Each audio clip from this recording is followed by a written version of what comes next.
It's hard to believe that 2025 is almost over, but it is, and that means we have an entire year of data to go through. So I'm going to be using the Lichess database to see what's changed over the last year compared to other years in terms of the opening choices that people make at the beginner, the intermediate, and the advanced level, with some special emphasis at the very top level so we can see what the title players are up to in their free time. I'll be leaving out the faster time controls. I'm not too interested what a 400 is playing in Ultra Blitz, but starting with beginner level, this is 400 to 1200. If you're a chess.com player, this would be about 400 to 1000. So the absolute beginner level. Let's see what the newbies are playing. Well, the first move is almost identical across the board. Let's see what happens after e4. First of all, if we quickly compare the data to previous years, and the first thing I noticed comparing this year to previous data is that the Sicilian and the French have flipped. This year, interestingly, the French defense was actually more popular at the beginner level than the Sicilian, followed closely by the Caro-Kann. Overall though, it seems like slightly less players are playing symmetrically and slightly more players are opting for sidelines. After e5, you'll be happy to know there is still plenty of people playing the wayward queen attack.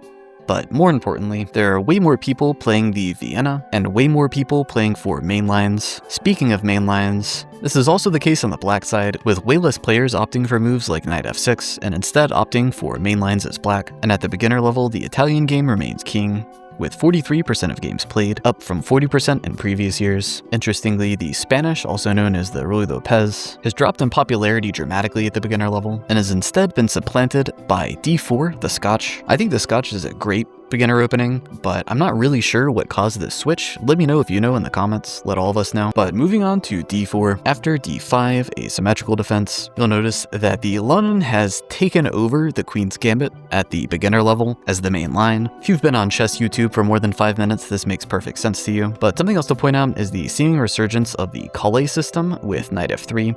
Specifically, the Calais-Zukertort system with b3. There's been a resurgence in content I've noticed on this opening system, and you can really see this reflected in beginner games. It is a great attacking system for beginners, so it makes perfect sense to me. The only other change I see is slightly more players opting for the England Gambit, which has in fact been trendy in recent years, and it seems like that trend's continuing, with 8% of players opting for it at the beginner level here. Shout out to Eric Rosen. Let's move on. Next, we'll be covering the intermediate level of chess. This is 14 to 1800 on Lichess, or if you're following on chess.com, this would be sort of 1200 to 1600, I would say, on Rapid. For the first move at the intermediate level, we're actually seeing the biggest increases with the Rady opening as move 1, with also a slight gain in popularity with the Queen's Pawn over the King's Pawn, but nothing's been shaken up too much on move 1. However, after e4, we're in fact seeing under half of intermediate players opting for a symmetrical defense with e5, and interestingly, also less players opting for a Sicilian with c5. It seems like the trend this year at the intermediate level has been this retreat to the French, the Caro-Kann, the Scandinavian, and other less common lines against e4.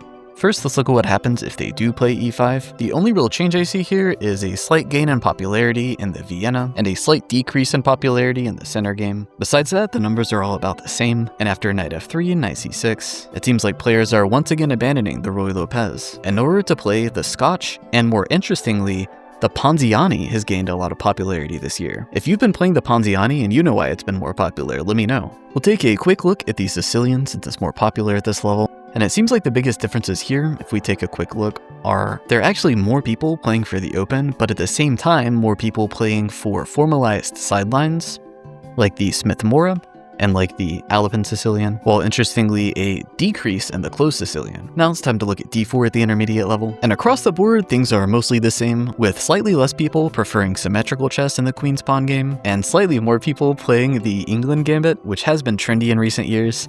And it seems like that trend has continued with a pretty reasonable increase, 10-20% over previous years, in people playing the England Gambit at the intermediate level. After all, this is the time to play stuff like this.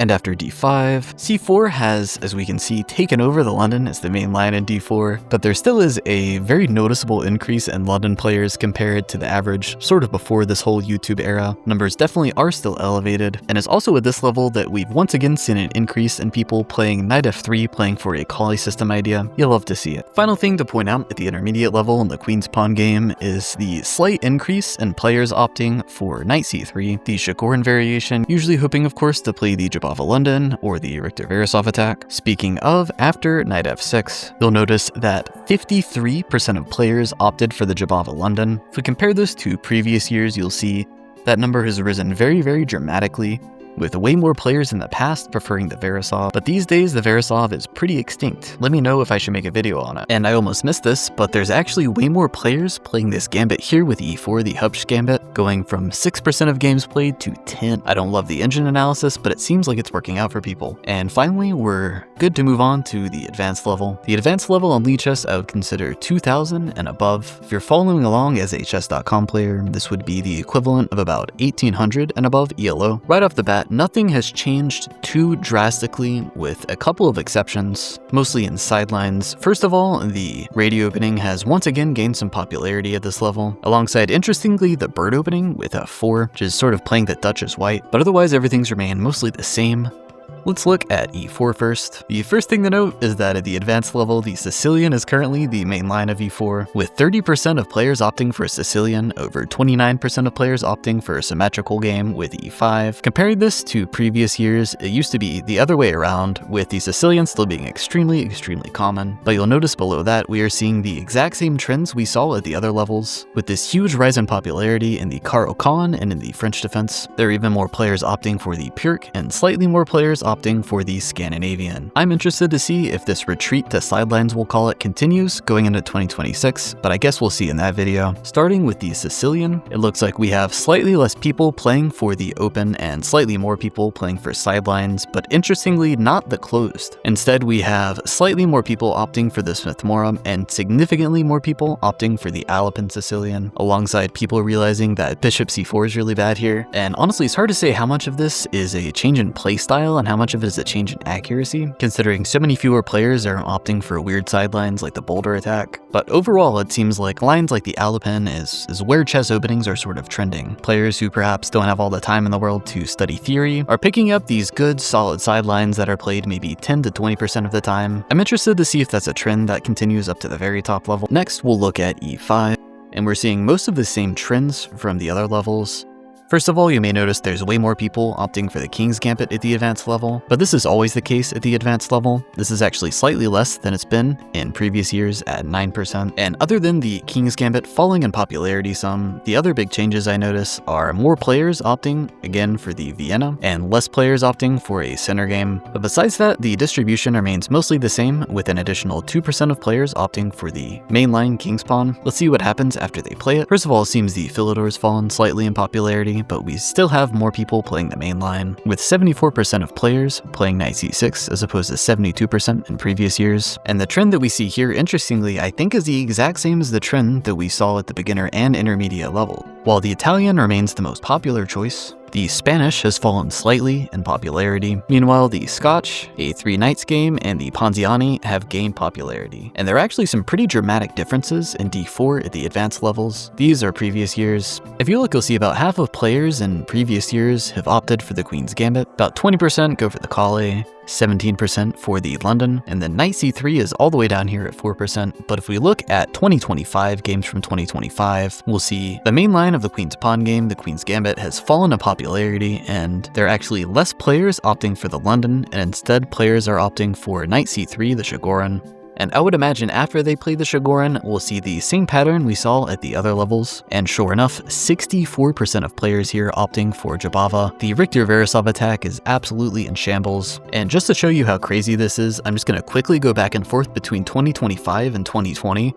In 2020, 31% of people were still playing for the Verisov, as opposed to 15% at the same rating range today. Kind of incredible, really. The final thing I'd like to quickly go over is opening trends at the very top level. I'm going to set my filters to 2500 and above. At this rating, you'll mostly find titled players, and while there is much less data here, of course, there are some very interesting trends I wanted to point out. First of all, d4 actually falling some in popularity, and slightly more players opting for e4 than previous years. Second of all, the Caro is back this year. There are way more players opting for the Caro. This has been a trend for a while, but it's all the way up to 14% this year compared to 10% of players opting for the French. Usually these numbers are a lot more similar, but everything else looks to be about the same. And the same trend we saw in the other levels is not alive at the top level. The Spanish is in fact more popular for the first time than it was in previous years. The Italian has also gained some popularity alongside the 3-knights game. I want to say that Belgrade's been a little bit trendy lately, but I'm not quite sure, so maybe that's why. But most importantly, in my opinion, is there are way less players opting for the Scotch now. Part of me wonders if this is due to its prevalence at the other levels. There are some very, very interesting trends at the top level in D4. The first thing I want to note is that the London is dead.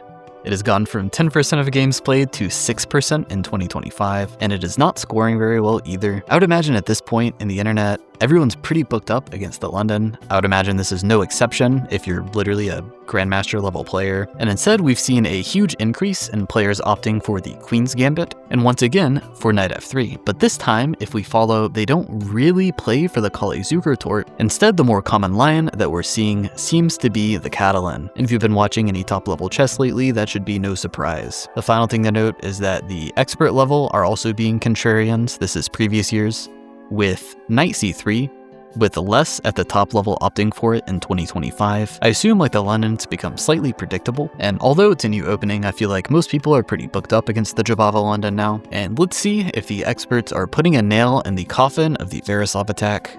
14%. Brutal. Let me know if this was helpful in the comments, and if you'd like more like this, don't forget to like the video. Thank you so much for watching.